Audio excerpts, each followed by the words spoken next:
Welcome back. The three pillars of cybersecurity. We want to talk about the three pillars of cybersecurity. We've already talked about cybersecurity and information security, and you can check our previous videos and you'll be able to go through it, understand what information security is and what cybersecurity is. Now, I want to focus, when we say cybersecurity, we talked about the fact that cybersecurity is the protection of electronic data. Now, cybersecurity is a cycle that evolves and it adapts to a situation and includes oversight, prevention, and maintenance.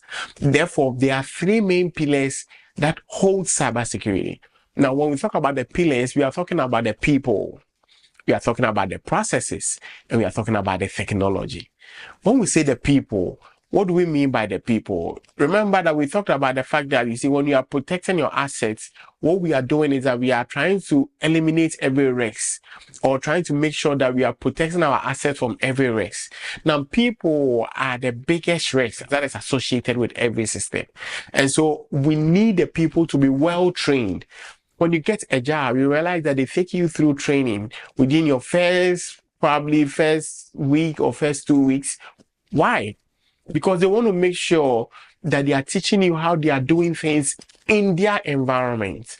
If they don't teach you how they do things in their environment, they will realize that you will come in without having knowledge about some of the things that goes in within the environment, and you start making a lot of mistakes. You start putting a company at risk. And that is what cybersecurity is trying to eliminate. And so you realize that they take you through a lot of training and self-awareness. You do training that has to do with security, and you also do on-the-job training.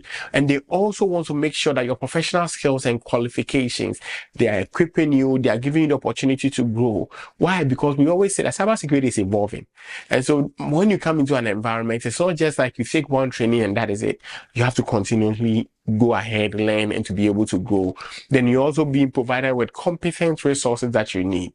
Now, processes. When we talk about processes, we are talking about management system. We are talking about government frameworks. We are talking about best practices and IT audits. If this is well instituted and this is well done within any environment, you realize that your environment is very safe. Now, when we talk about management systems, we refer to the structured framework which an organization manages its operation, its processes, its resources, to be able to achieve its organizational goals. Now, this talks about quality assurance, information security, finances, managing all these things. When they are able to manage and have a way or a structure that they go about this, it makes it easier for them to protect their environment. Now, we can also talk about the governance frameworks. Now, when we talk about governance framework, we are talking about structured guidelines and practices through which organizations direct, control, and account for their information systems. Now, they establish these various rules, responsibilities, roles to make sure they are addressing every risk that is in the environment. So government frameworks are structured guidelines that organizations use to protect their environment. Now, best practices. Best practices means that there are things that our structured guidelines or the regulations is not asking us to do, but we realize that yes, it's good for us to do. Yes, you might be ordered to do something and you follow the path, be able to do it and do it perfectly. But when it comes to best practices, it means that you have recognized that you can do certain things that is not in order for you to do. Typical example that I can give you, you realize that you get into a place and the speed limit over there is that we need to drive 45. Now, when you got there, you were driving 45, but you realize that it's raining. Because it's raining, you are not able to drive at that same pace that you were driving. So you not drive 45. It's a best practice. It says that drive 45, but you realize that the 45 that you are going to drive is going to be too fast, especially based on the season that you are in. So you're going to reduce it and drive at a 30. It is a best practice. Best practice doesn't mean that you are only lowering the standard, but you are making sure that you can also upgrade the standard. So when the government tells you that, hey, you need to make sure that you have a 15-length password, you can see that, okay, we have sensitive information in here. Even though our password length is supposed to be 15 characters, we believe that we can do 25 characters. It is a best practices. You can't do below the 15 that they are telling you. You can't do 12. You can't do 11. You can't do 14.5. But you can do 15 or more than the 15. IT audit. What does IT audit? It means information technology audit. An IT audit involves evaluating and assessing an organization's information technology infrastructure. Now, when you're able to do this, what does it happen? What happens is that it is a process that you have put in place to keep your system in check.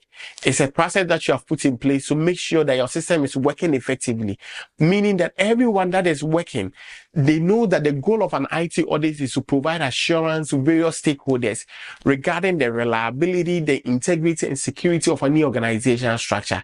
And they know very well that because there's going to be an audit, things have to be done the right way. Things have to be done the way it's supposed to. And this helps organizations to achieve these organizational goals, comply with regulatory requirements, and to be able to also help to mitigate risks. Now let's get to the third one, that is technology. And it's the easiest one. Why? Because you see, when you have people and you have the processes, the technology comes in to be able to facilitate the things that you are doing, make the things that you are doing easier. Technology is the hardware and the software, and the department uses it to be able to achieve its cybersecurity objectives. Any IT organization that has built processes and also have the right people needs those right people and the processes to be aligned with the technology to be able to work. If you have a technology and you don't have a competent person to be able to handle the technology, there is no need for it. Why? Because they are not trained well on how to handle technology, and they will not be able to use it well. The same way that if you don't have the right processes to be able to help that technology and to be able to make that technology work as it's supposed to, what are you going to pour yourself into? You realize that your organization will start losing its value. You realize that your technology is going to malfunction, and you realize that attackers and hackers will start infiltrating and getting into your system. And those are the 3 pillars of cybersecurity.